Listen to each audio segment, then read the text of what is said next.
Well, there's most of the purlins for this building, most of them. I did leave the garage door open here.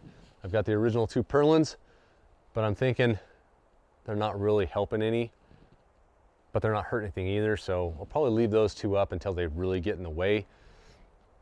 I have a big gap at the top that I need to figure out how to put a purlin in there and make it somewhat flush with the outside.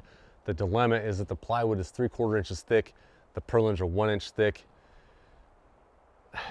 Part of me just says to put a purlin on the inside of the plywood and then fill it in on the outside with a piece of 3/4 inch thick that I mill out. And then the siding, the board and batten siding, will just tuck in by 1/4 inch when it gets to that point up on the roof. I don't think it's gonna matter. I don't think you're gonna notice it. I don't know if I really care if you notice it at that point. It's a shop. I do get pretty anal over how things look. I like things that look perfect, but I don't want to spend a whole lot of time worrying about that right there. I am going to put a longer diagonal support, maybe 2, inside each section of wall. That's going to keep these purlins from sagging over time. I'm going to hopefully mill out board and batten out of pine and put it on the outside of this wall. 12-foot section, it's going to be a lot of weight on those purlins, so a couple diagonals will help keep those purlins from sagging over time.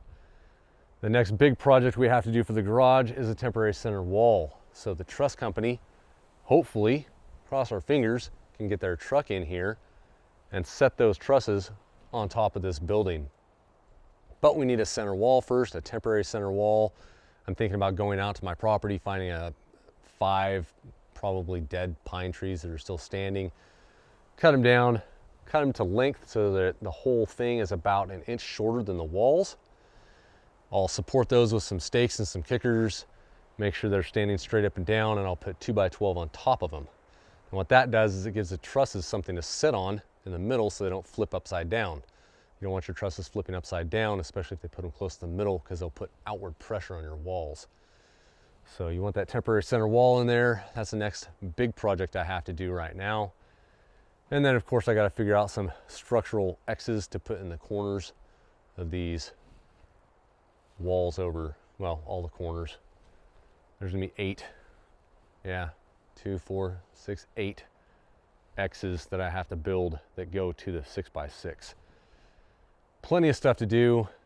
Part of me is kind of happy that the trusses won't be here for 2 to 3 weeks, because it gives me time to really make sure this building is solid and secure, so when they get here, we don't have a problem. If they can't get their truck in here to set those trusses on top of this building, it's a full-on 40-foot semi-truck and trailer with a little boom on the front of the trailer, right between the trailer and the cab, that lifts these trusses up on the buildings. If they can't get that truck in here, I have a neighbor up the street that has, I forget the name that he called it. It's basically like a little boom forklift thing.